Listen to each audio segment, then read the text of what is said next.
Hello, candle lovers. Thanks for tuning in to me today. My name is Greg, and this is All About Candles. And today I have a review for you from Bath & Body Works.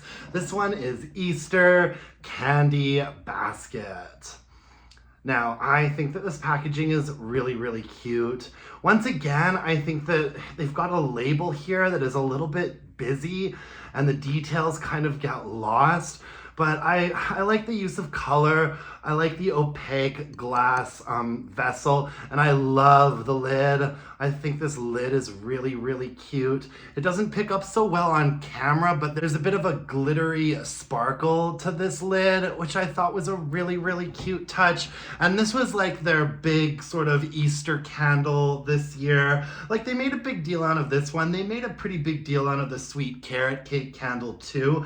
I think that this one looks cute enough. Like, I'm kind of over the Bath & Body Works, like the big wow moment on so many of these candles being like the lid, and then the actual like label and everything being a little bit of an afterthought. But I think it was nice enough. And surprisingly, if you had told me that one of my favorite candles that I was gonna burn this spring from Bath & Body Works was called Easter Candy Basket, I would have told you crazy. But I ended up really enjoying this one because it doesn't smell anything like an Easter candy basket. The scent notes on here are sugar-coated jelly beans and orange vanilla cream. Now, obviously, I was expecting this to be like the Sweetheart Cherry, or not the Sweetheart Cherry. What was the Valentine's Day candle? The Sweetheart collaboration. It was like the Sweetheart candy scented candle. I was expecting it to be like that, except like with orange candy, and that's not what we get at all. This doesn't smell like jelly beans or candy whatsoever. This is like a really nicely done orange gourmand candle. And I don't even remember the last time that I smelled an orange fragrance from Bath & Body Works that I could tolerate. I don't think Bath & Body Works does fruit scents particularly well, or at least they don't do fruit scents in the way that I like them, particularly not like citrus fruits. And it's been a long time since I've found an orange candle that I enjoyed, and I actually really like this one. It's quite soft. It smells to me much more like an orange creamsicle cupcake or an orange bundt cake. It's very gourmandy. It doesn't smell at all like jelly beans or candy, because there's a very like bakery component to this. It's not super heavy on like a starchiness. There is like a bit of a bakery starchiness to it, but what really gives it this vibe is like a buttery note. It's a very like buttery bakery fragrance to me, and it reminds me a little bit, in fact, of iced lemon pound cake, because it's sort of like a citrusy cake with a really strong buttery component to it. I like my Chardonnay buttery, and sometimes I guess I also like my candles buttery. And yeah, this just smells like an excellently baked orange cake with perhaps a little bit of like a vanilla frosting or something like that on it. It's definitely got like an orange creamsicle vibe, but there's nothing that's giving it like an orange candy or an orange popsicle or anything like that. It's actually a fairly like warm fragrance, sitting somewhere in like a mid to like lower range.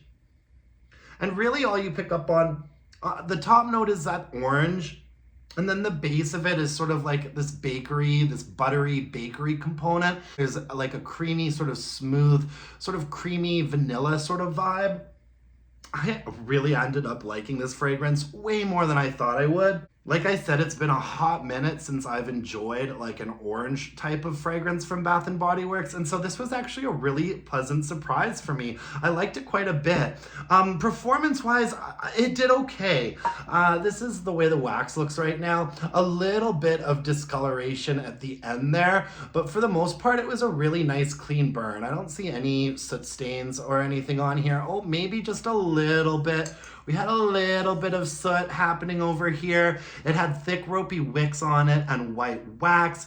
I didn't have problems with this candle dudding out. In fact, I thought it kind of the opposite. The candle burned quite hot, fast, and strong. I would limit the burn times somewhere between like 2 to 3 hours. Yeah, I limit the burn times between 2 to 3 hours, and I had no real like sort of cleanliness performance issues with it. At the end there, it obviously did get to sooting a little bit and became a little bit dark and murky. Strength and throw on this was okay. I'd say that in my more open area, it was about a 5.5. So it definitely had a presence to it, but it was a softer presence. It's not like a really strong, like sharp presence. It was like a soft but noticeable 5.5.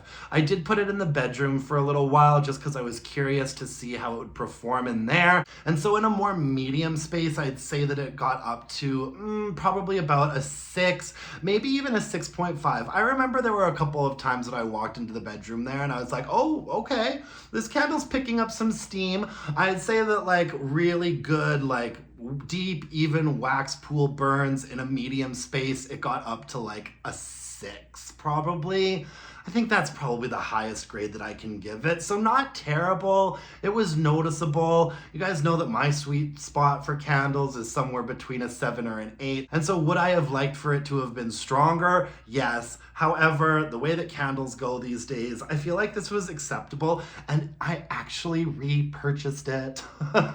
During the last candle sale, I picked myself up another one just because it's pretty rare that I find a candle like this that I actually like. I do think that this is kind of misleading marketing. Nothing about this fragrance really makes me think about candy, or even really Easter, to be honest with you, or a basket. It's more like a really nicely baked buttery orange cake with some vanilla icing. But anyways, yeah, I like this one more than I thought I would. It was a repurchase for me and a recommendation for you. This is still on the shelves. I saw it in my store the last time I was shopping and I grabbed another one. So if you haven't tried this one out yet, you might want to reconsider it. Who knows? It might not be up your alley. And it's actually not really up mine, but I ended up really enjoying that one. Anyways, that's all I have for you folks today. Thank you so much for joining me. I really appreciate it. You can follow me on Instagram at allabootcandles and email your burning questions to allabootcandles@gmail.com. If you could hit me up with a like, comment on this video, subscribe to my channel, that would mean the world to me. And until next time, my dear, gorgeous, and beautiful candle-loving friends, let's burn some candles and bitch about it. Thanks, you guys. Bye now.